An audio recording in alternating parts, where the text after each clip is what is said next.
Actually, I should have done this too.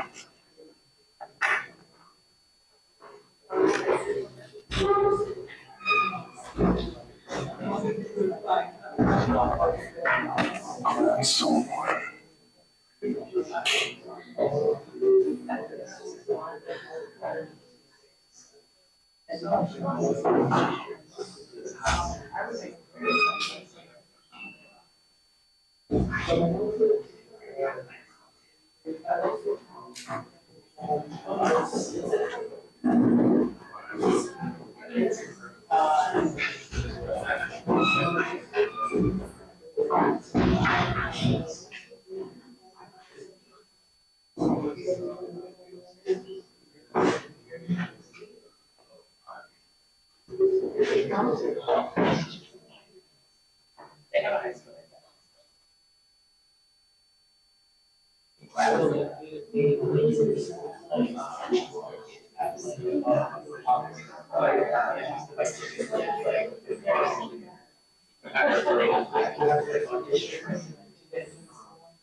Okay.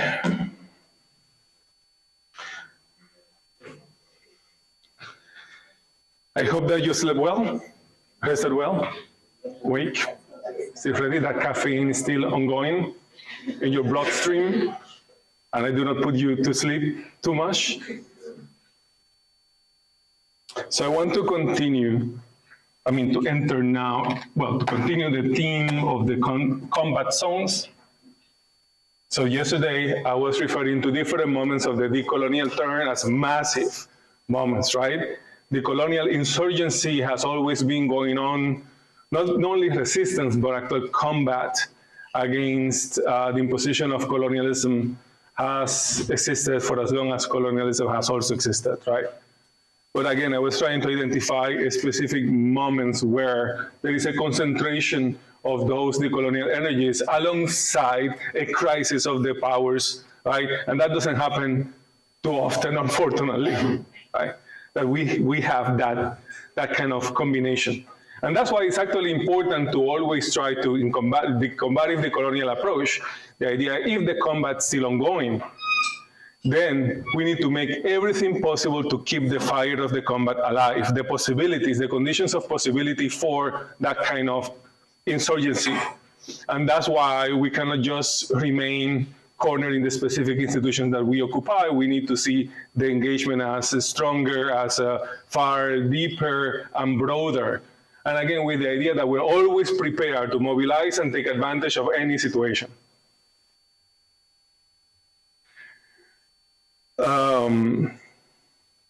So I offer different moments for you. And again, I do not mean to say these are the only moments where we find, it's more an invitation, right? To identify similar moments that we can learn from, What weaknesses do we find in those moments from the system? What kind of contradictions emerged that led to a kind of momentary crisis of that system? And what were the strategies that took place to combat that system? How did the people come together to combat that system? And this is important because one of the things that we're going to see now with Fanon, one of the things that colonialism does to neutralize opposition, to make combat impossible, is to divide and rule, to segregate, create walls and everywhere. Different peoples, different institutions, and everyone is in their turf doing this specific thing, right? But there's no notion of a collectivity, that possibility of collectivity is eroded, right? So you're being pushed down as a population while also spread apart, separate, disconnected.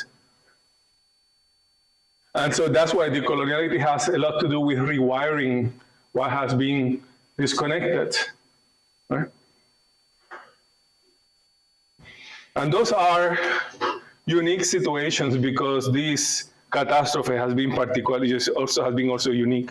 right? Entire civilization system presupposing the lack of humanity, not simply the lack of a right creed or the right religion, but the very lack of humanity, right?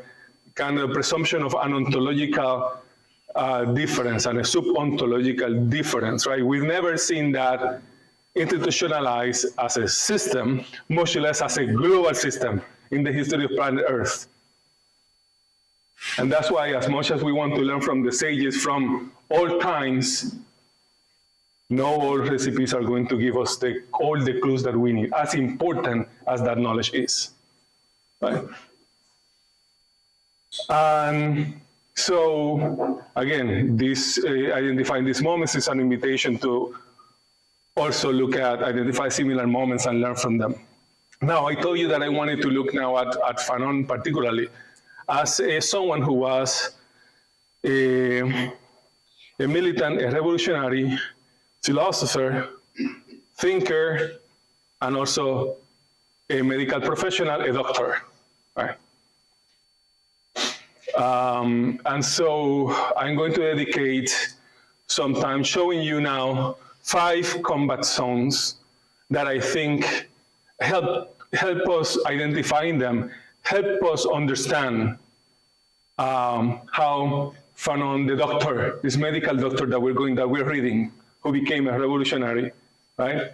Where does he stand on, and also what does he stand for, and what is a combative form of the coloniality looked at from his work, his oeuvre, right? Looking at those different dimensions of those different combat zones there.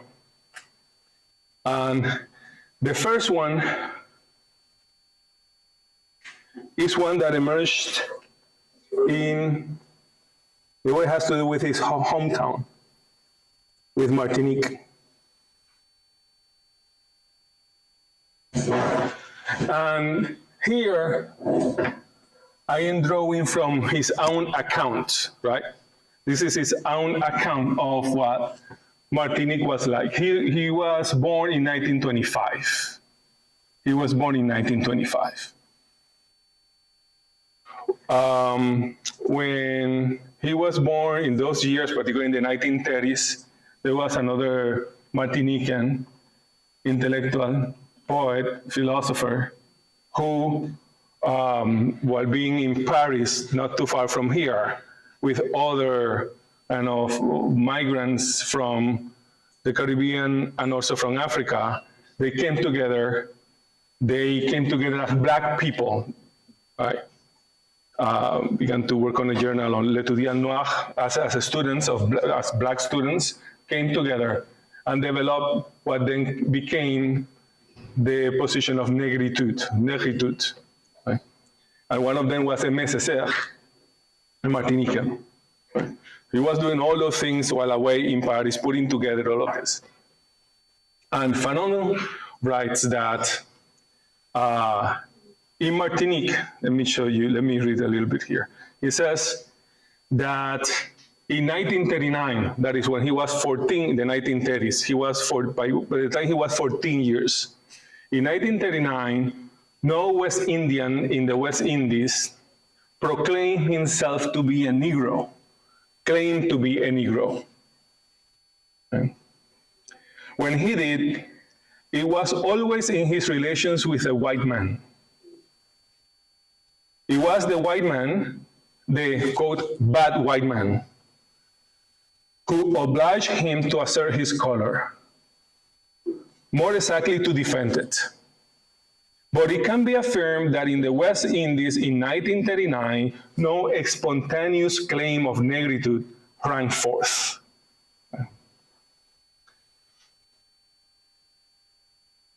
And he says, it was then that 3 events occurred successively.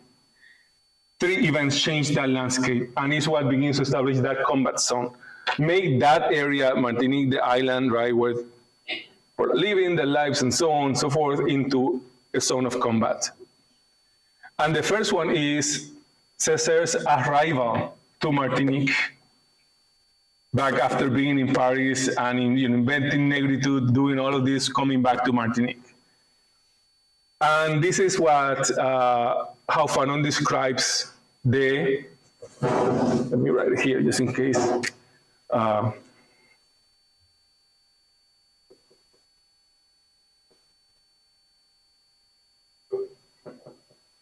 His arrival to Martinique. Right? And this is how Fanon describes César's arrival in Martinique. For the first time, a lycée teacher, and the lycée is a prestigious educative institution, a man, therefore, who was apparently worthy of respect, was seen to announce quite simply to West Indian society, quote, that it is fine and good to be a Negro, close quote. To be sure, this created a scandal. It was said at the time that he was a little mad, and his colleagues went out of their way to give details as to his supposed ailment. What a solidarity, right? What indeed could be more grotesque than an educated man, a man with a diploma, having in consequence understood a good many things, among others that, quote, it was unfortunate to be a Negro, close quote, proclaiming that his skin was beautiful and that the, quote, big black hole, close quote, was a source of truth. Neither the mulattoes nor the Negroes understood this delirium. The mulattoes, because they had escaped from the night of blackness. The Negroes, because they aspired to get away from it. 2 centuries of white truth prove this man to be wrong. He must be mad, for it was unthinkable that he could be right. The unthinkability of the idea that there is something of worth in blackness. But the thing is that he comes there, and then he creates kind of a, it starts to shake the foundations of Martinican society, right? Now he says that at some moment the excitement begins to die down, and everything seemed to resume its normal course. And Césaire was about to be proved wrong, right, Fanon, when the second event occurred. And he writes, I am referring to the French defeat. Because in 1940, the Nazis defeat the French quite easily, by the way. It was quite impressive in a number of weeks. And so you see the combination here? The master, the imperial power, in this context, the master whose discourse, who presents their entire civilization as superior to everything, and more the French, French imperialism. The French present themselves in face of the colonial subjects as all superior. A defeat like that indicates that, how superior are they really? How strong are they really? So you see that, so that Césaire was crying, there is a cry of Negro black affirmation. And it could not be truth, because we have learned for 200 years that France is the highest civilization. And then in that very moment, we see the defeat of France. The terrain begins to, there's another kind of moment, another kind of shaking of the land. And then the third one is when, in 1943, Charles de Gaulle and the French are determined to oppose the Nazi takeover and the instauration of the Vichy regime, the puppet government in France. And they call for, what is called the Free French movement, the Free French forces combined with the Army of Africa. And the Army of Africa were mainly Vichy troops in North Africa who deflected. Did not want to serve the Nazis, so they deflected. And so they joined the Free French movement and forces, and they merged to form the French Liberation Army in 1943. And so in 1943, there is this call for everyone, in France and the colonies to join, to come together to fight the Nazis, right? And Fanon says that was the first time in his account. Again, he could be right, he could be wrong. I'm telling you how he describes his own, what happened in in Martinique when he was still living there. That he says that was the first moment when he saw the Martinican society becoming really politicized, acquiring another form of consciousness. But it included 3 ingredients: Césaire, the defeat, and then this call. Now, this call was also relevant there, that when the Vichy government was kind of created, then German ships started to also circulate around the French colonies. German ships came, German sailors came. And German sailors had not learned the codes of the white French who visited the islands. You see, because the white French had learned, part of the French ideology of colonialism and part of this idea of divide and conquer. You divide and conquer in one space everywhere. But, within the West Indies, within the Martinican society itself, between Martinicans and Guadeloupeans, and of course, between all West Indians and Africans and Black Africans. But the French sailors, or the French people came trained thinking, remember that, you're supposed to treat the West Indians in the Caribbean somewhat better than those in Africa, because in the ideology is that the ones in Africa are the really irredeemable Black people. But in the Caribbean, you have the possibility of being absorbed or becoming a real citizen, right? So you have the dream. Now, every now and then, someone fell out of the script, and they realize that, oh no, you're Black, and then, well, what is happening here? And then Fanon says, the way that the Martinicans, by and large, rationalized that was, well, there are a few bad apples in the French. But when the Germans came, they had no inhibition, so they went around, right, treating all of them as the French were also treating Africans. So that's why when then Charles de Gaulle called for the free liberation and fight against the Nazis, then the Martinicans go there, right? Because they say, yeah, that's an evil that needs to be stopped. And they have met it in Martinique, right? But many of them, then they thought that they would go there to defend France and to fight fascism, because it was the really demonstrably racist regime. Fanon says in that context, because then also the so-called final decision started to be put together, and the Holocaust started also, around those years. And Fanon says that he was aware that in Europe, there was this brutal anti-Semitism and other forms of persecution, but he also knew that Jewish population was being targeted. And so he says that he learned early on that, quote, an anti-Semite is also an anti-Negro. That he was aware of the link between those two. So at least all of the Martinicans were beginning to develop that consciousness. It's not only that the fascists are coming here and doing this to us, but that what they are doing to us is connected to what they are doing there, right? And actually, when Fanon then is 17 to 18 years old, he escapes Martinique against the desire of his family and his parents, because he wants to join the Free French Forces, right? And he ends up joining the Free French Forces against the wishes of his parents, right?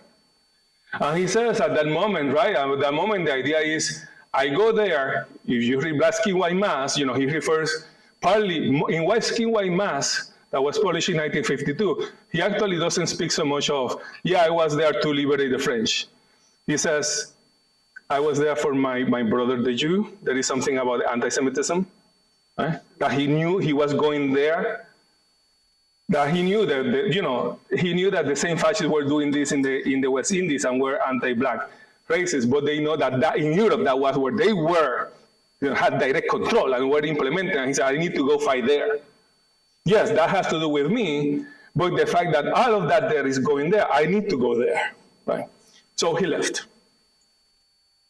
And so leaving is what then creates the second combat zone, is the war front. The war front is, he, as a soldier in the French forces. And it is in that context, and then also going to France, he actually goes for the first time to North Africa. That's where they stop. And they're coming from the Caribbean to North Africa, the French forces that he belonged to organize, right, to fight. And so, but there he noted that clearly it was not so difficult to understand that the French were as racist as the Germans. Being close together, not being, because the soldiers now don't have to do the performance in Martinique, now you are in their turf. And so it was clear, there's no way, right? So he began to realize, and then he also realized, he has this essay that he wrote on West Indians and Africans, and he talks also about this, about this kind of racism among the French, separating West Indians and Africans, doing all of this. So he realized that there was no difference ultimately between the French liberal, Republican, and the German fascist. That it was really, when you, at the end, at the bottom, there was more in common than what seemed. So this idea of going there to defend France, he began to write letters to his family where he said that he regretted his decision to join the war. Because he says the European peasants don't want to fight, and then these are all, races, what they want to fighting for is to establish another racial regime anyway, so what are you even doing here? So, but that is an insight then that he obtained in another combat zone. You see, different combat zones bring up different challenges, different limits, and so there can be growth through them. So, for the first combat zone, what happened in Martinique, and he's a result of that. He's not simply, it's a result of that moment. He says, if Sir hadn't come, if this thing hadn't happened, maybe the phenomenon hadn't existed. But whatever happened, he was propelled to then volunteer to go to the war. And then in the war, he saw this, and this is how he positioned himself. He was, regretting it heavily, but he fought. And he was there from 1943 to 1946, so he was 3 years in the war. Comes to Martinique and goes back to France, where he's going to study. Of course, now he's a veteran. He's a decorated, you said, decorated veteran? Yeah. So he was cited for bravery in the war. So now he goes, and he has also with the privileges of not only French citoyen, but a kind of a veteran. He goes there, and so he has access to this education. Initially, he goes to study dentistry, then he changes. And while studying psychiatry, he finds another war front in that context. It has to do. You find it is registered, and the product of that is black skin, white masks, right? Think again, he is from 1947, gets there, begins to study. He finishes his PhD in 1951, 1952 is publishing Black Skin, White Mask, but initially he thought that he would present Black Skin, White Mask as his doctoral dissertation. There are different versions of it. Some people say that he actually submitted it and it was rejected. But others say that, no, it was actually never submitted.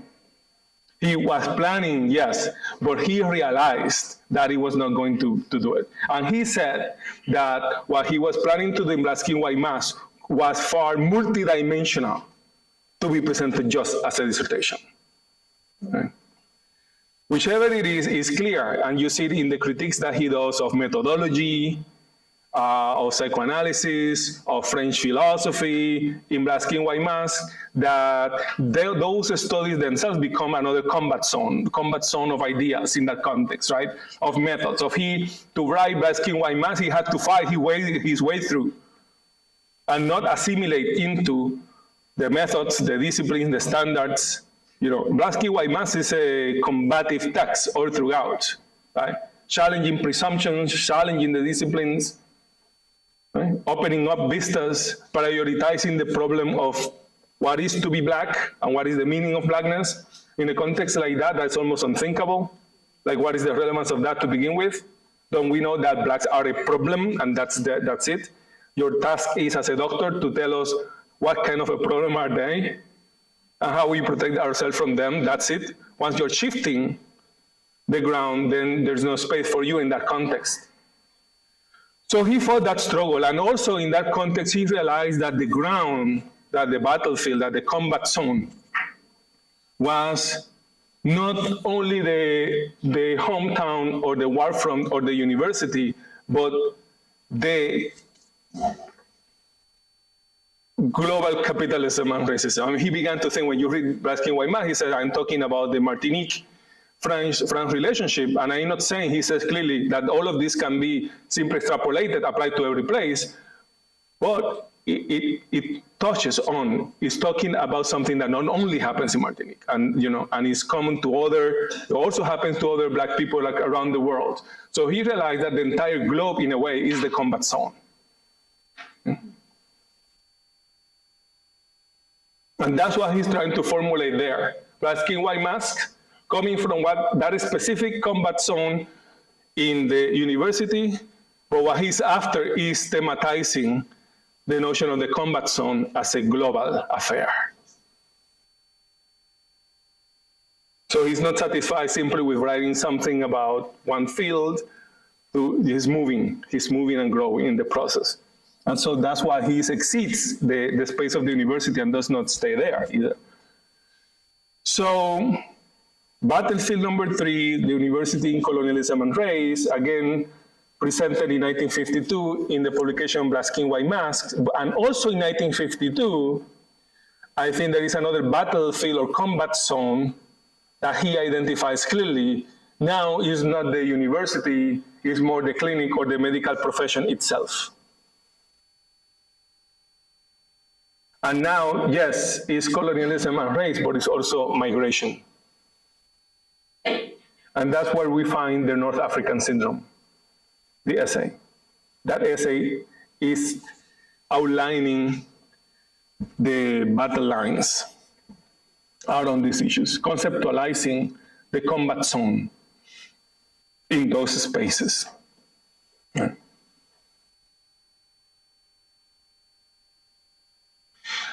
And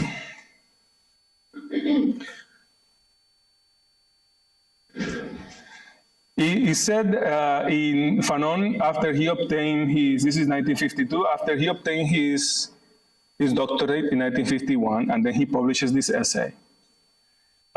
He's looking for a position. And he actually wrote to another Negritude leader, Léopold Senghor from Senegal. And he was asking a position in Senegal. And Senghor never responded to his letter. And then he was offered a position in Algeria, and he decides to accept it. And he goes to Algeria in 1953, and he lives what is considered a double life until 1956. Algeria is the site of the other battlefront, or the fifth battlefront. And he does it, yes, inside the medical profession. And this initial 3 years there, he was as a director of the hospital. You know, one of the things that he was doing, he was officially as a civil servant from the French government, but it is said that while he was directing the hospital and introducing techniques that were challenging the biological-centric techniques of the psychiatry of the time. And he was introducing what is called a more sociotherapeutic approach in the context of Algeria. And he was, in that sense, countering the colonial knowledge that was coming from France in that way. But he was also in contact with rebels. And it is said that through these years, he was contributing to doing things like, helping rebels resist techniques of torture and things. So he was serving as a director of the hospital, and in that role, he was pushing against the cognitive trends of the psychology of the time. But then that is not, the battlefield doesn't end in the hospital. So he was already using his specialty and his knowledge to contribute to the revolution until 1956, when he then decides to resign from the position of the hospital. And I wanted to read you some lines of his resignation to the resident minister, right? Because, again, it tells you a little bit about the spirit, what combat means in this stage. This is in 1956. And he writes, I'm not going to read it all, but some key lines. So he writes, at my request and by decree under date of October 1953, the Minister of Public Health and Population was good enough to put me at the disposal of the Governor General of Algeria to be assigned to a psychiatric hospital in Algeria. Having been given a post at the psychiatric hospital, I performed the duties of director. And he writes, although the objective conditions under which psychiatry is practiced in Algeria constituted a challenge to common sense, it appeared to me that an effort should be made to attenuate the viciousness of a system of which the doctrinal foundations are a daily defiance of an authentically human outlook. For nearly 3 years, he accepted to go because he thought that still he could try to push against that entire system. For nearly 3 years, I have placed myself wholly at the service of this country and of the men who inhabit it. I have spared neither my efforts nor my enthusiasm. There is not a parcel of my activity that has not had as its objective the unanimously hoped for emergence of a better world. But what can someone's enthusiasm and devotion achieve if everyday reality is a tissue of lies, of cowardice, of contempt for the human being? What good are intentions if their realization is made impossible by the indigence of the heart, the sterility of the mind, the hatred of the natives of this country? Think again, this is a letter from the director of the hospital to the resident minister, like in the middle of a revolt. Madness is one of the means the human being has of losing their freedom. And I can say, on the basis of what I have been able to observe from this point of vantage, that the degree of alienation of the inhabitants of this country appears to me frightening. If psychiatry is the medical technique that aims to enable human beings no longer to be strangers to their environment, I owe it to myself to affirm that the Arab, permanently an alien in their own country, live in a state of absolute depersonalization. What is the status of Algeria? A systematized dehumanization. And he goes on. Right. It was an absurd gamble to undertake at whatever cost to bring into existence a certain number of values when the lawlessness, the inequality, the multi-daily murder of human beings were raised to the status of legislative principles. Something that resonates a lot with South Africa, what happened in South Africa. The social structure existing in Algeria was hostile to any attempt to pit the individual back to where they belong. The events in Algeria are the logical consequence of an abortive attempt to de-cerebralize a people. You can read it carefully, right? And with that, he completely and openly joins the ranks of the Algerian Liberation Front.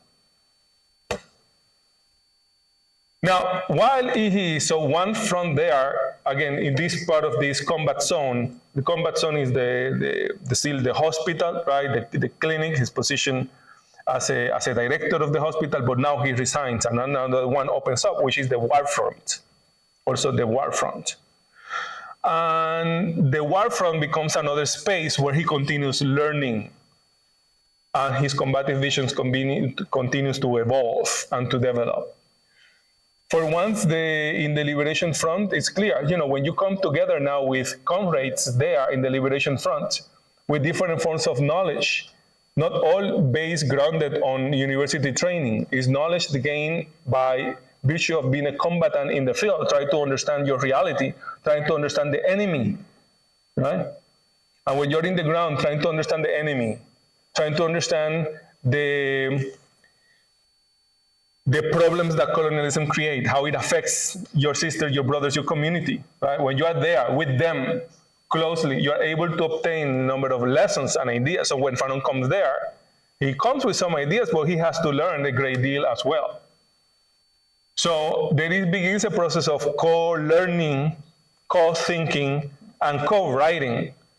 And a number of Fanon's pieces that come out with his name are not exclusively his, are created by a group of combatants. He's just a particularly good writer, puts it in a way, but the actual ideas are not simply his. So it's the ideas of the movement, of people in movement, right? And in a way, that's why I think the movement for him, the liberation movement, the front, the movement becomes the cradle that allows for the space where subjectivity can be continuously decolonized in that relationship between the combatants, where knowledge is decolonized, power and being, and everything begins to be reshaped. And then as you go and engage in combat and you engage the enemy in this combat, the strategies that you need to develop and what you find in terms of the responses of the power leads to new insights about both the power and you. So you continue to discover yourself. And in that process, Fanon says, the traditions of the people begins to be transformed too, right? In the process of the combat. And before, people were maybe adhering to an idea, to a particular idea because it's traditional, right? And the French is telling them that they should reject it, that that's uncivilized.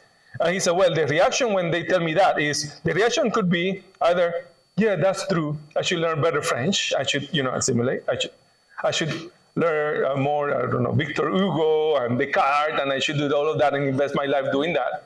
Or you can say, fuck you, I stand with this tradition. Actually, this tradition is not only fine, it's the best ever, right? So you see, it can create the other problematic and limiting tendency too, right? And then you find different forms of traditionalisms, different all mess up things becoming in the name of protecting tradition against colonialism. But Fanon is saying, no, it's in the process of the combat itself. And you need to be attentive how this tradition itself begins to be changed and challenged in the process of coming together. And whatever decolonization is nothing that you can write beforehand. In no way. It's something that takes place in the context of struggle. And that's why, you need the spokespersons, the writers, the thinkers, the poets, the musicians, everyone trying to make sense, understand, where are we walking? How are we walking? Are we walking? And are we walking away from what we're escaping, or are we walking back to where we are, If revolution is and the combativity is like walking, again, how do you make sure, or you try that you're walking away from what you are escaping from instead of back towards it, right? You don't want to create even something worse than what's there in the beginning, right? So how do you do that? That's the process of decolonization. And for Fanon, as a combatant, that's a process that can really only take place when these groups form across generations, across different sectors of society, come together and begin to learn from each other and to be accountable to each other. The notion of accountability. Knowing that nobody is perfect or free from contradictions. Everyone who comes with their own contradictions. Because everyone has been shaped and formed by that system, that globalized, racist and colonial and so on. So you cannot presume to come here and say and put yourself as if you are freed from contradictions or from all colonialities and so on. And nobody is. But if you are in collectives of people that you trust and people that are putting their life for something, then in the best cases, right, you can walk together and build something together. And those are the most pristine examples of combative decoloniality, I think, right? It's extremely difficult and very difficult to maintain and very vulnerable. Is not the, there are vulnerable spaces. Anything can go wrong at any time, right? But in the best movements, you see processes of internal revision, internal critique, and refashioning and renewing, right? And learning through all of that.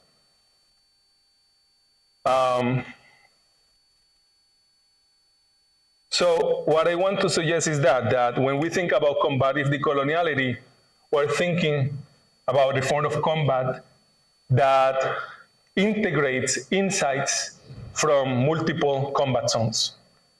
When we talk about a Fanonian-driven conception of combative decoloniality, at least there are insights from these 5 different zones, right? And you cannot pin down Fanon into any one of them only, because it's about the interplay of these various areas, right?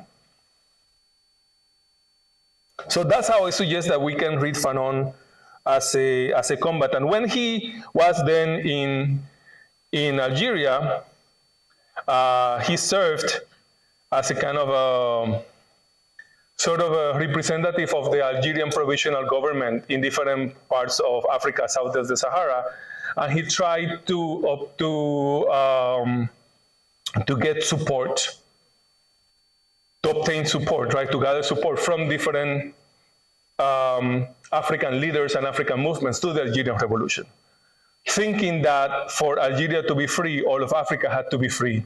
And similarly, right, that for Congo to be free, all of them had to be free, and for all of them to be free, Congo, which became the first independence, had to be freed, right? So he had a strong Pan-African vision. His brother says that he was already thinking, he died when he was 36 years old of leukemia. And shortly before the revolution ended and independence was achieved. But his brother says that he was already planning of actually going to South Africa after the revolution ended in Algeria because of the apartheid government in South Africa. Yeah.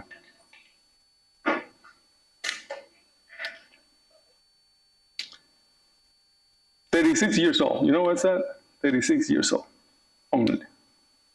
But again, it's the time, the historical time, the moment, the different contexts, and then that kind of navigation that, in a way, making those choices and taking those ideas is what led us to, for him, what offers us, allow us to talk about a combative decolonial position from a Fanonian lens today.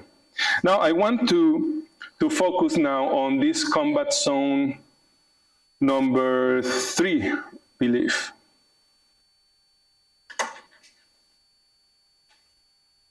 Number 4.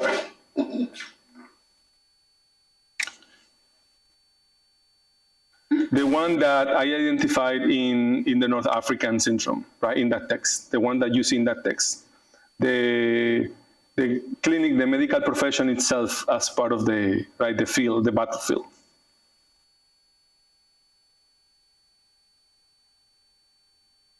And I want to, it's getting hot. I think, right, as the day goes by, it gets increasingly hot.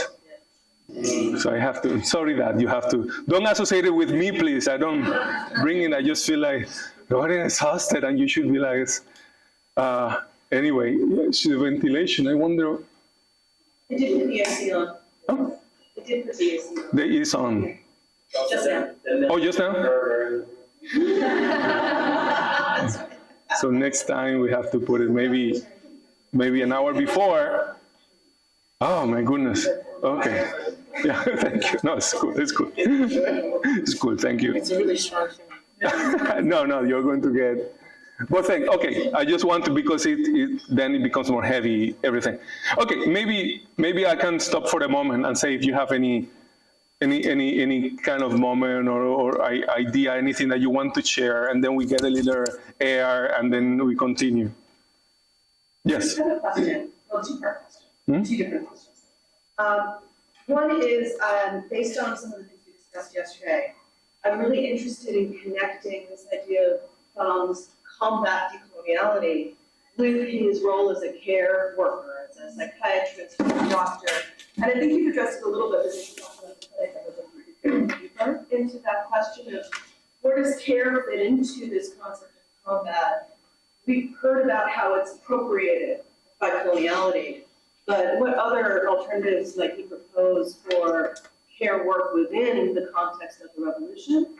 And then my other question, which is a really probably more simple one, is I was curious to know how much, if any, influence Cesar or Fanon had from Marcus Garvey's concept of care. Yeah. Okay, with the first one, we're now going to turn into the North African syndrome, where you find, now we go deeper into what Fanon is thinking when he's thinking about how the healers are approaching or inventing sicknesses and so on.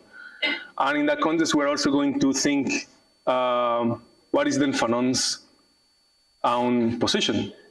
How will Fanon proceed? And we're not going to be able to go into, to cover all of that by no means, because he has so many writings about creating new techniques in the hospitals, to, in a way, seeing how he conceived the revolution itself is in the form of a social therapy, massive social therapy for the entire country through collectives. So forming collectives themselves is a way of rescuing your humanity. That is where the cura, the cure, the care and the cura, the healing and the care is, right? And so a lot of his conception of this combative decoloniality, the kind of relationships that he talks about, the co-combatants, are the sort of relationships that are meant to heal each one in the process of engaging against the enemy. But for the second one, I am not aware of any direct contact between Garvey and Garvey's position and Fanon's, for example. And not even Cesar. Probably there is with Cesar, but yeah, not aware, not saying that there isn't any, of course, but then, coming from the Francophone, there is the language divide there in some ways. So I cannot really say, but I don't know, I'm not aware of any. Any thoughts, impressions, anything that you'd like to share? Just an additional thing, I was discussing with another colleague that has been studying also something that is usually not said on Fanon's trajectory, which is also the support and different dialogues that he has having with his wife. Actually, was very supportive and working together with him. And then she stayed in Nigeria with her, and actually she continued. But also with his own, when the record was published, that she actually managed to ask for to be removed. And so that she also continued fight and combat. And it's something that is not usually not said, but I think it's also because it was also inside.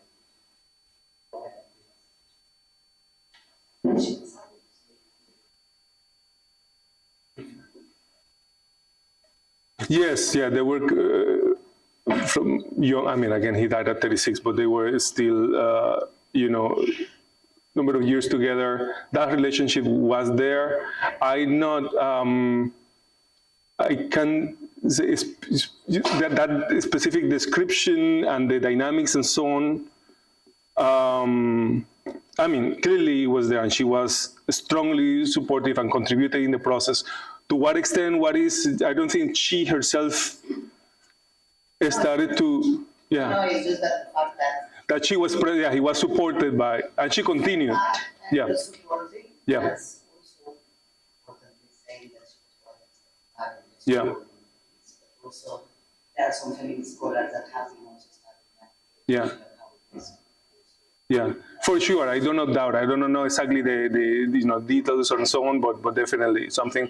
And also in that direction, that his daughter, Mireille Fanon Mendez-France, has taken up kind of a baton with the creation of the Franz Fanon Foundation, right? And standing up. Just last Saturday, we were in Paris having the centennial activity organized by the foundation, and we have been doing multiple things. But it is, again, in this case, another important voice. His son Olivier, that lives was raised in Algeria, and when I met him was in Paris because he was working for the Algerian government in Paris. Right?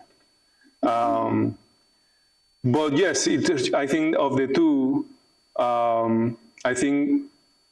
this is me from basis of observations. I see Olivier contributing to the legacy of his father by working with the Algerian government, and he realizes the extent to which there is a huge difference between what Fanon was hoping for and what the Algerian government actually is. So there's no innocence about that.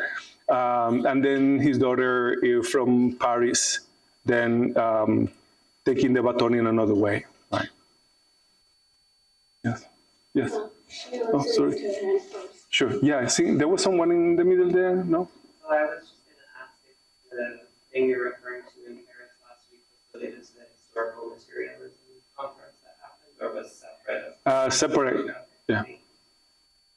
Yeah, so there's 2 points, and I think to piggyback off of Lou's point about his wife, and I'm not an expert on Fanon, but to kind of problematize his, I don't want to say his status, but I think, and maybe it was mentioned earlier, but the fact that he practiced such active misogynoir, that he believed that Black women were holding Black men back from decoloniality, and that in fact it was the enlightened Black man who realized that white women were the path to this. I think understanding that, I think maybe challenges this notion of, negritude or liberation, or however this applies. So I guess I just wanted to signpost that. And then the other thing, which is slightly unrelated, but also problematizes him a little bit, is in rereading the North African Syndrome, what I was struck by was that Fanon is a trained psychiatrist, but he's speaking a lot on, internal medicine and, radiology, and a lot of things that, again, some of the folks here who are, in the medical field might better understand. These fields, especially at that time, don't seem to have a lot of overlap. So I guess I'm also then thinking, to what extent are his observations being taken as historical fact without, I guess, challenging those? Because I don't really see how his observations, whether true or not, are based in reality. I guess that's what I'm trying to say. So I guess I'm just putting that out there. Yeah. Not to be challenging, but just to be, these are. Yeah. Yes, let me give just 2 quick things, right? With regards to that second, remember, he was a psychiatrist, not psychologist. Sorry. And in that context, psychiatry was seen as part of the kind of a medical field, and it was very biocentric. And he had to go to a training that involves knowing the brain, knowing the body, knowing molecules. So it was far more connected with those kind of that other part of the medical sciences than I think that it may be today. I don't know exactly, but maybe there even more, because it was very biology centered. And I think he was part of this kind of gathering and circle of medical experts that were in some kind of connection with each other, and they have a sense of. So yeah, that part I don't think is fiction writing that he's putting forward. The question the question about how he approached women and his perception of women, yes, and Black women. There is one, of course, people have written different positions about that, right? To the extent that I know, there is one book, like one entire book written about this by, her last name is Sharpley Whiting. I'm forgetting her name now. But it's about Fanon conflicts and feminisms. And she tries to do a job of going through different Fanon writings where he's writing about Black women or Nigerian women or women in general, and up until the publication of the book, the various forms of criticisms that have made, and she aims to take a balance of the situation. Her assessment, I would invite you to read it, right? I'm not going to that, but her assessment is not nearly as negative about the perception that she puts forward, Shapley Writing puts forward, about what Fanon really was saying about Black women or women in general or Nigerian women. So I would encourage you, all of you, right, to visit that text because it's the most sustained. And also you'll find there the bibliography too. It's Fanon Conflicts and Feminisms.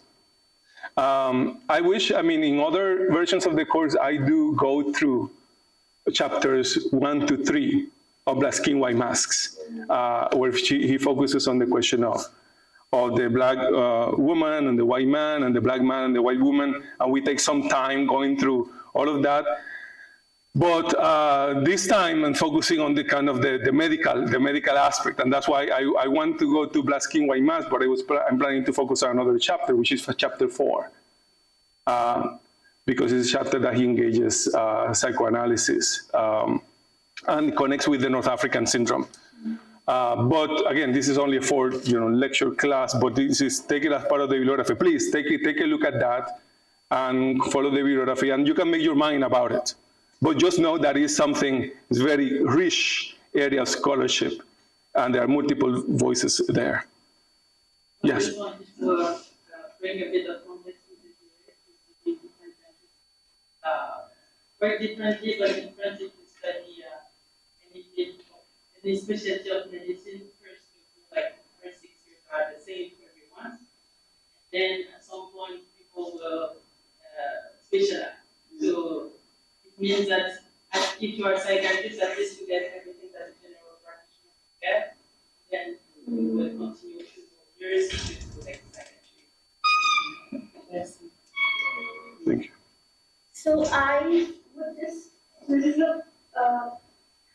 a question pertaining to how Fanon's theorizations on violence, specifically revolutionary violence, get appropriated or misappropriated by insurgent movements across the world, right? So I am absolutely aware of the ways in which Fanon has theorized upon violence, that this is the revolutionary violence is therapeutic, and to begin with, it is inherited, by the colonial master, the kind of segregation that is practiced in the colony and so on and so forth. And the fact that he does not endorse violence is also evident in the Legend of the Earth when he presents his case studies, saying that it has not simply affected those, amongst the revolutionary forces, but also these white soldiers, who would not be able to sleep because they have tortured these revolutionaries so much. So I am aware of that position. However, say for instance, in many of these insurgent movements, and I remember here of the Naxalite movement, which happened in the 1960s, 1967 to be precise. It was sponsored by the Communist Party of India, Marxist-Leninist, and this is like an anti-state force. And this is where, even as they began with supporting the farmers, the peasantry, in articulating their rights against the state, it eventually lapsed into violence for the sake of violence. So they deployed the annihilation line, where you would kill the landlords, you would kill the government servants, and this is where it lost its revolutionary character. So I want to understand this, because many of my students, when I teach Fanon, many of my students get misguided by this, that he is advocating violence and nothing else. And I really find it hard to make them explain this. This is not something, and we need to really get out of this lure that combative decoloniality can only take place through violent means. because in Ruchi spoke about Du Bois's conceptualization between this abolition democracy and industrial capitalist democracy. So I think people are not familiar with this, that how even as capitalism and democratic forces have like they go hand in hand, but then one doesn't know once they get displaced, how would you then put in another structure, and that is why most of the revolutions fail. So this is my dilemma and my students' dilemma, which I am putting forward. I see. Yes, exactly. You're bringing that. What can I say? I connect also to this, that in a way what we're doing is, because that's the presumption, right? You read Fanon, you start with the chapter on violence, Yes, and you read violence, and everything is violence or not violence. Yes. And my tendency is to say this usually. I mean, my tendency is to think, like, this is one of the moments when you start question the questioner too. Exactly. Because are you going to tell me, let me put it this way. It's like, come to me with that question, or really be concerned about that question, if you are so involved in different movements, you are so much an integral part of movements, and it comes a moment when, through multiple efforts, after multiple efforts, you are now considering the possibility of violence, then at that moment, I can take you more seriously. But before that, if it is a kind of a hypothetical issue for me to say pro or con or this or that, I see the liberal subjects wanting to have, right, the opinion on opinions to this, to affirm or discard, and it's like, no. So what I do instead is, why not then understand Fanon more from the ground? What is it? And then we can get to the violence, what he was saying there, and then in what context he was saying it, right? And so this part of seeing Fanon as a healer, Yes. and how Fanon is conceiving of diagnosing the problem that he's finding in the medical field, but also even in the North African syndrome, beginning to see what is his response, and whether his response is consistent with something like the essentialization or glorification of violence. And I don't think it is at all. But I think one way to begin to respond is precisely by tracking the fundamentals of his position, which precisely provide a path to something quite different from violence. And we're going to go a little bit into that. And that may be a way to counter or to introduce them to another phase of Fanon. And then once introduced to that, you can go back to what he says about violence and then say, okay, is this a contradiction? Or is it that I have not understood the entire picture about what he's saying about violence? Yes. Just to add on that, that is what is, I think, in my opinion, the most provocative part of Fanon too, which is healing is not. Healing is not about peace. Healing is also about uprising. So, and it's about dismantling again this idea of nice and we will all heal about from the levels of oppression which Yes. all these levels, yes, of course, have to make so, and that is kind of the revolutionary part of from the mental health side, because the mental health side is always trying to pacify everything. I don't know if that's the word in English, but trying to make everything look nicer. And actually is used, the mental health is used to oppress more. Instead of liberating exactly that, of, okay, you've been oppressed and you have an individual problem, you have this, you might be sick or not, which is relevant to the aspect today, because it's how does the mental health take into account the level of oppression, how does it support your right to fight against that instead of just calm yourself and deal with that. And that the oppression, well, I mean, there is not healthy people in environments, so it's how you take that and how you use also different techniques to change the fact of individualizing problems. So, and I think we went back towards environmental health, that is one norm, trying to again leader when you see Mhm. situation. That's a great contribution, which is difficult sometimes to manage, but it's all recognizing that it's Mhm. Yeah, yeah. And the violence takes place in not only in armed struggle, but in multiple forms of engagement too.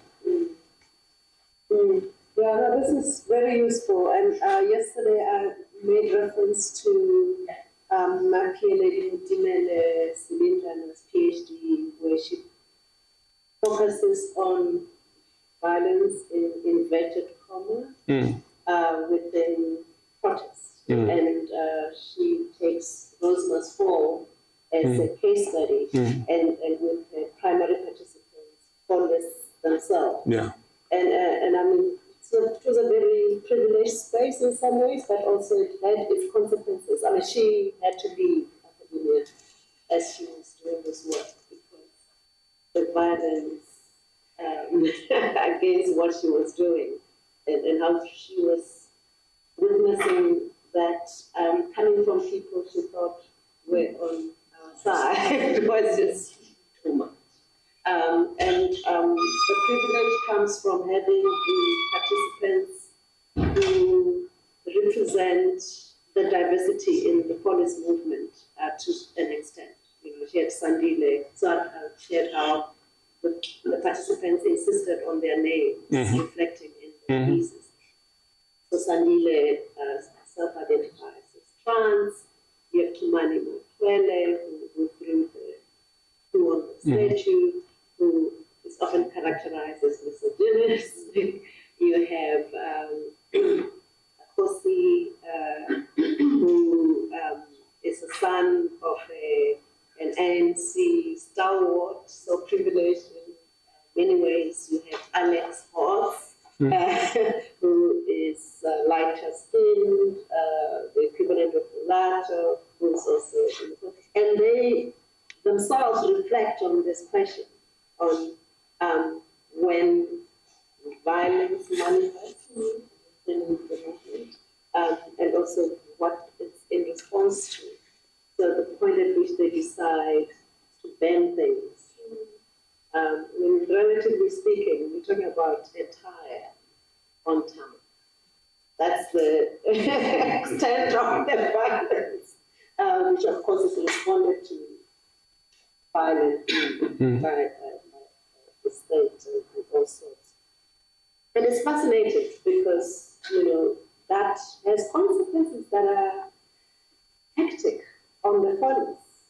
Their mental health begins to trouble as this heavy response to what they did. And yeah, this question about should we maybe use other strategies. And lastly, earlier, before anything that could become violent even came about, the police, one of them reached out to me about someone from another university who was advising the police movement to do things and using that understanding of what Fanon was saying to endorse violence. But from our side, your point about people from our side. And I remember responding by saying, okay, this person was an academic elsewhere. When have they done exactly what they're advising you to do? Exactly, that's what Yeah. Exactly, that's the feeling when sometimes people ask and, you know, ask that this is a question, if you're going to take Fanon seriously at that level, then, you know, you need to be there doing it or in the battlefield, in a particular battlefield itself. And if not, it's just hypothesizing and so on. It's easily then to misconstrued.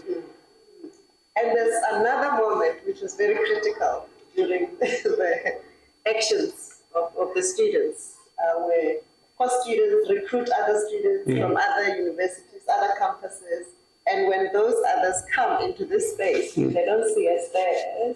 There's something else that they're able to do, which they can do. And at some point, there's an invasion of the Senate meeting, and the students had come from a march, and they had walked past a station where there were foodstuffs and water bottles to sustain the action, right? So they walked in with this foodstuffs and water bottles, and those became their weapons to throw at Senate members who obviously were the target for various reasons.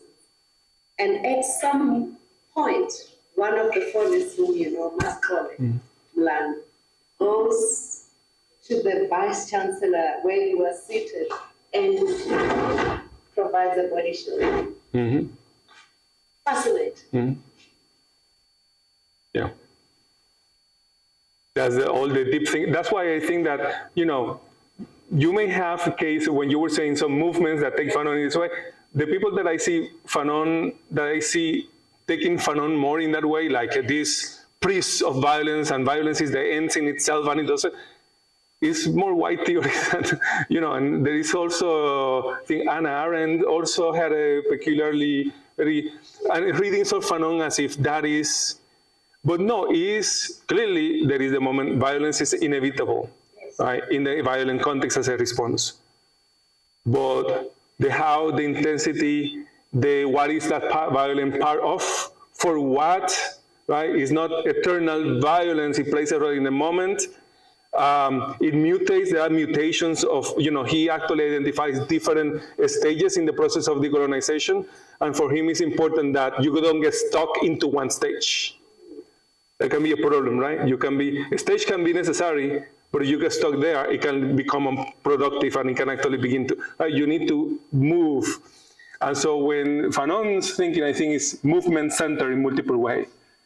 And it's because everything has to do, is about, decolonization is a movement, it's something is moving against the stasis of coloniality. And he describes colonialism precisely as a stasis of quietness, trying to freeze reality. And so when you try to put it in motion, in movement, there will be movement. So that's why when you have a creed about, oh, there is this principle, this will get you freedom. No, it's always in movement, and it's open-ended, and there is growth, and right? Because you are trying to reintegrate temporality into a reality that is trying to get stuck into specific divisions, right? Essentialistic divisions between peoples and territories and so on. So Fanon, I see him more as a, you know, philosopher of movement, and again, I will not have the space to develop this, but I think you're going to see this a little bit here as a philosopher of rage, but also of love. Yes. That is, I think, present in the North African syndrome. So let me do the following. I wanted to go into the North African syndrome, highlighting a couple of things. And what I think I'm going to do, I'm going to give you the epigraphs, these epigraphs, and then I want to share with you a video, short video, a few minutes only. And then I'm going to ask you a few questions, maybe to come prepared tomorrow. Okay, to come prepare, and we can begin with already your contributions to this. So we don't have to go to a lecture to enter into the text, we just enter into the text, okay? So this is a way of highlighting some areas, or calling to some specific elements. One is, I wanted to bring W.E.B. Du Bois. I hear that you already engaged Du Bois this morning, maybe with Ruthie. But you know, Du Bois, one of his famous, kind of often cited phrases is, between me and the other world, there is ever an unasked question. Let me actually read you the passage, the paragraph. Between me and the other world, there is ever an unasked question. Unasked by some through feelings of delicacy, by others through the difficulty of rightly framing it. All nevertheless flutter around it. They approach me in a half-hesitant sort of way, I me, like look at me in the eye, curiously or compassionately, and then, instead of saying directly, how does it feel to be a problem? They say, I know an excellent color man in my town. Or I fought at Mechanicsville, and Mechanicsville is a site of the Civil War, right? I fought there. Or do not these southern outrages make your blood boil? At these I smile, or am interested, or reduce the boiling to a simmer, as the occasion may require. To the real question, how does it feel to be a problem? I answer seldom a word. Unasked questions, but questions nonetheless, that he is suggesting that normative subjects have about black people. Merely when they approach them with a question, but they don't ask the question. They go around and they say, but everything they say betrays that there is this question. How does it feel to be a problem, right? Which of course the question itself is problematic, right? How does it feel to be a problem? That shows the position of that subject that is considering this subject as something else, as a problem. Right? So I have written elsewhere that what generates the question is a skepticism or a suspicion, if not a conviction about the lack of full humanity of that person in front of you. Therefore, you are curious, how does it feel to be a problem? How, like what kind of being, how does it feel to be you, whatever you are, which is different from a full human being, right? And that skepticism about the humanity of another might be the worm at the root of the expressions and the questions, right, that emerged. Before and below and underneath any racist science or any kind of, right, there is this kind of interrogation. Now, Fanon in the North African syndrome, I wanted to call attention that he also is looking at a similar phenomenon. When he's looking at the doctors, at how they treat their Arab patients in France. So what he's trying to dig from them is the different ways in which they're asking the question, how does it feel to be a problem? Right? And so at one moment he writes, all those men, this is Fanon, let me also read this part.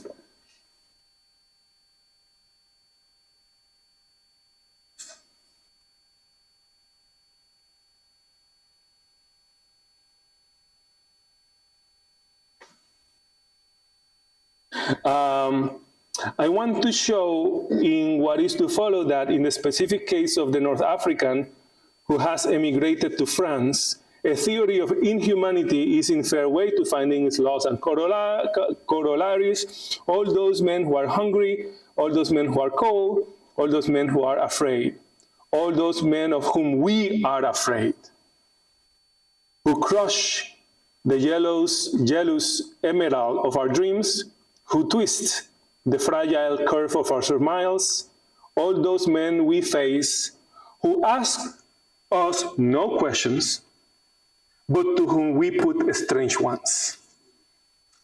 Strange questions. Right? Asking these strange questions. Who are they? That's what Fanon is trying to dig into here. Who are they? Asking strange questions in front of people that you believe ultimately that they are problematic. Right? And the question itself is a reflection of the question of their very humanity, but you never say it like that unless you are really convinced racist, but you don't have to be. That's why in the initial sentence of the chapter 5 of Black Skin, White Mask, when Fanon identifies a child saying, look, a Negro, or what is the same, dirty N-word. Right? You can formalize it and say it in the full force, but you can say, like, objectively, look, a Negro, like as if you're objectively looking at. He said, in the two cases, the root is the same, right? And they're not too separate. Now, there is a part in the text that I wanted to, when he's examining the third thesis, Remember, he's trying to flesh out, to outline the theory of inhumanity that he finds among medical practitioners, right? And when he is describing the third thesis, there is a moment when he's critically assessing the idea of a situational diagnosis, right? That you have to look at the life, at the entire context of the patient in order to know the reality. But he's basically arguing there in a racist context that is already not going to work because your presuppositions have everything regarding this subject. And then that's why in point 7 he writes, his evolution, the evolution of the patient, right? And the story of their life. And he writes, it would be better to say the history of their death. A daily death, a death in the tram, a death in the doctor's office, a death with the prostitutes, a death on the job site, a death at the movies, a multiple death in the newspapers, a death in the fear of all decent folk of going out after midnight. A death, yes, a death. And of course, he's calling attention. Death, this is the irony, death is right in front of the medical practitioner, but they cannot see it. Yeah. Right? How can that be? And so for you to know that what Fanon was describing there in the context for the relation to the Arab population in France is so close to what other racial migrants go through, I wanted to share a poem, a spoken word piece, where I think you will see the clear connections. And this one is coming from a Puerto Rican poet, from a New Yorican poet, Pedro Pietri. And the poem is called Puerto Rican Obituary, an obituary, right? So can we put the projector? I already have it. So I leave you with this in mind also so that you think of other examples and tomorrow we can go and discuss. I want you to do tomorrow is to do two things. Come prepare to share your answer to this question. What is the theory of inhumanity that Fanon is outlining here in your words? What is the theory of inhumanity that he's describing in this text, in the North African syndrome? And your response can be, you can give a response of what do you think it is as a whole, or if there is a particular part that intrigues you, and you want to write about that, you can focus on one part, okay? Maybe try to think about writing a paragraph. But also, if you think that your response to the material is by drawing something that you think illustrates what this theory of inhumanity is, you're welcome to draw it. If you think that you like to perform it, that what is your view of this theory of inhumanity, how to convey it in bodily movement. This is how I'm translating the activity of the performance. So this will be lower scale, right? Giving you, if you want, that's an opportunity for you to think what kind of you think through movements could be an effective way of conveying what that theory of inhumanity is. You're welcome to come, think about it, potentially perform it here, share it with us. Again, if it is a painting, if it is a poem, you are welcome to that. Always remember, where you are, where you come from. Maybe even if you want to get insight, particularly if we go to the poem area, sometimes this is shaky terrain, it's difficult, complicated. Sometimes it's not bad to share it with someone else and get their impressions before it is shared with everybody. And if it is shared with everybody, we all now have to agree that we are, hearing something that is an effort, right? It's an effort growing, and then we can, anyway. But I want to open the door a little bit about your responses, but also say that we have to be very careful, right, and respectful. And it's not too difficult at the end reproducing the problem. So it's open the door to some extent, and then we'll see tomorrow, okay? Let me leave you with this other creative response. This is a creative response of some of the issues that Fanon is outlining in the text.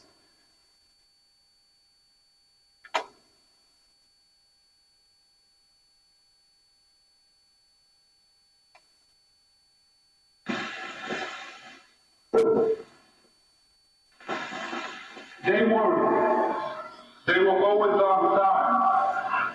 They were never late. They never spoke back when they were insulted. They worked. They never went on strike without permission. They never took days off that were not on the calendar. They worked 10 days a week and were only paid for 5. They worked, they worked. They worked and they died. They died broke. They died old.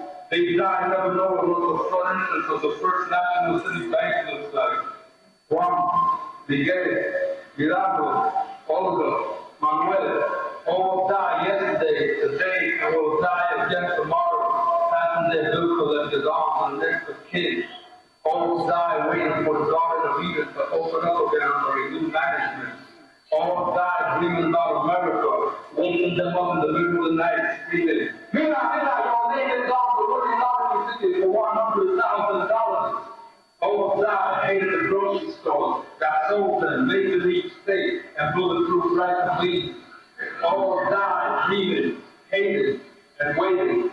Dead Puerto Ricans who never knew they were Puerto Ricans, who never took a coffee break from the 10th Commandment. To kill, kill, kill, the landlord of their cracked skulls and communicate with their Latin souls. Juan, Miguel, Gerardo, Olga, Manuel, from the nervous breakdown street where the mice live like millionaires and the people do not live at all.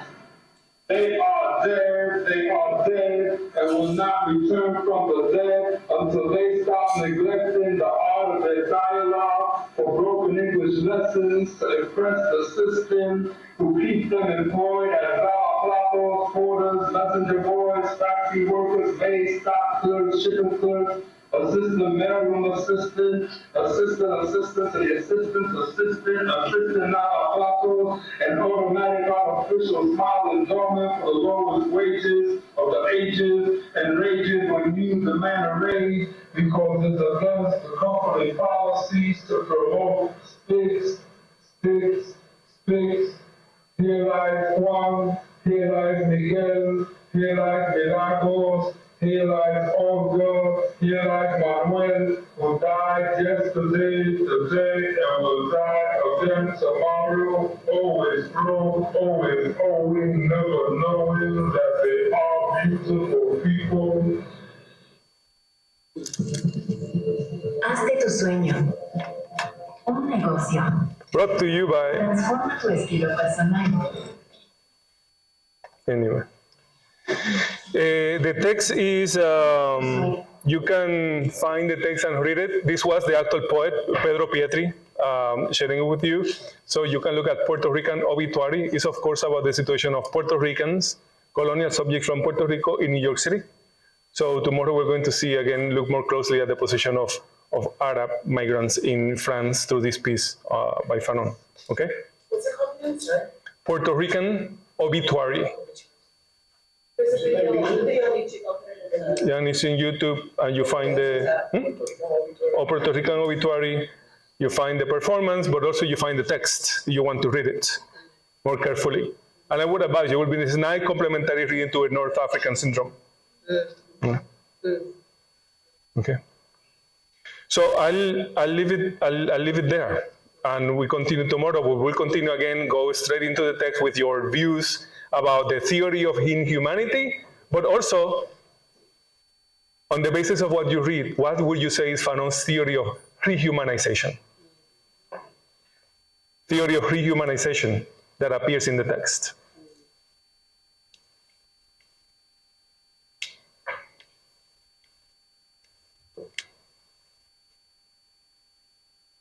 And tomorrow I shall be holding unofficial office hours in the Plaza Sol. I think